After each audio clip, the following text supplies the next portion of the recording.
नमस्कार दोस्तों, आज हम आपको ले चलेंगे इबेरियन प्रायद्वीप के अंडालस क्षेत्र में, जहां 8वीं से 15वीं शताब्दी तक मुस्लिम शासन का स्वर्ण युग था। यह एक ऐसा दौर था जब यूरोप अंधकार युग में डूबा हुआ था, लेकिन अंडालस ज्ञान, कला और संस्कृति का केंद्र बनकर उभरा। 711 ईस्वी में उमैयद खलीफा जनरल तारिक इब्न ज़ियाद ने इस क्षेत्र में मुस्लिम शासन स्थापित किया।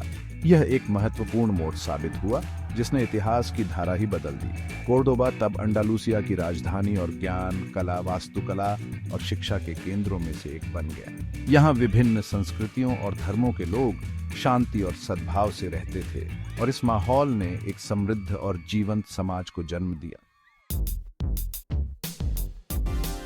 दोस्तों, कल्पना कीजिए एक ऐसा समय जब यूरोप में शिक्षा का अभाव था।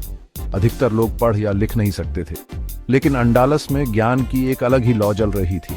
यहाँ विश्वविद्यालय ज्ञान के केंद्र थे, जहाँ मुस्लिम, ईसाई और यहूदी छात्र एक साथ पढ़ते थे। कोर्डोबा विश्वविद्यालय इसका सबसे बड़ा उदाहरण था। यहाँ गणित, खगोल विज्ञान, चिकित्सा, दर्शन और साहित्य जैसी विधाओं पर शोध और अध्ययन होता था।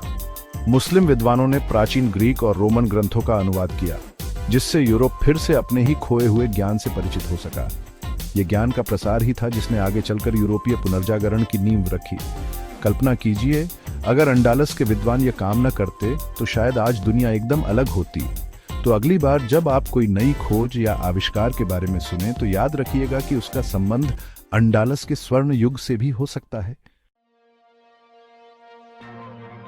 अगर आप कला और वास्तुकला के शौकीन हैं, तो अंडालस की मस्जिदें आपको मंत्रमुग्ध कर देंगी। ये इमारतें उस समय के उत्कृष्ट शिल्प कौशल और कलात्मकता का प्रमाण हैं। कोर्डोबा की मस्जिद, जिसे मस्जिद अल करबा भी कहा जाता है, इस्लामी वास्तुकला का एक बेजोड़ नमूना है। इसके विशाल प्रार्थना कक्ष में सैकड़ों खंभे और मेहराब हैं, जो एक अद्भुत दृश्य पैदा करते हैं। इन मेहराबों पर की गई नक्काशी और सजावट देखते ही बनती है। अंडालस की मस्जिदें सिर्फ धार्मिक स्थल नहीं थीं, बल्कि वे ज्ञान और संस्कृति के केंद्र भी थे। यहाँ विद्वान धार्मिक और वैज्ञानिक विषयों पर चर्चा करते थे और कलाकार अपनी कला का प्रदर्शन करते थे। तो अगली बार जब आप किसी खूबसूरत इमारत को देखें, तो सोचिएगा कि क्या उस पर अंडालस की स्थापत्य कला का प्रभाव है। चैप्टर 3, सहिष्णुता का प्रतीक। अंडालस का बहुसांस्कृतिक समाज। दोस्तों, क्या आप जानते हैं कि अतीत में एक ऐसा समय भी था जब विभिन्न धर्मों के लोग शांति और सद्भाव से एक साथ रहते थे? अंडालस इसका एक बेहतरीन उदाहरण था। मुस्लिम शासन के दौरान ईसाई और यहूदी समुदायों को धार्मिक स्वतंत्रता प्राप्त थी। वे अपने धर्म का पालन करने और अपने रीति रिवाजों को मानने के लिए स्वतंत्र थे। यहाँ तक कि उन्हें सरकारी पदों पर भी नियुक्त किया जाता था। यहूदी विद्वान मैमोनाइड्स और ईसाई दार्शनिकों ने मुस्लिम विद्वानों के साथ मिलकर काम किया और ज्ञान के आदान प्रदान में महत्वपूर्ण भूमिका निभाई। इस सहिष्णुता और सहयोग ने अंडालस को एक जीवंत और प्रगतिशील समाज बनाया। आज के समय में जब दुनिया भर में धार्मिक असहिष्णुता बढ़ रही है, तो अंडालस का उदाहरण हमें प्रेरणा देता है कि हम सबको एक दूसरे का सम्मान करना चाहिए और मिलजुल कर रहना चाहिए। चैप्टर 4, समृद्धि का सोता। अंडालस की अर्थव्यवस्था। दोस्तों, क्या आप जानते हैं कि अंडालस एक समय यूरोप का सबसे धनी क्षेत्र था? जी हां, मुस्लिम शासन के दौरान अंडालस की अर्थव्यवस्था काफी समृद्ध थी।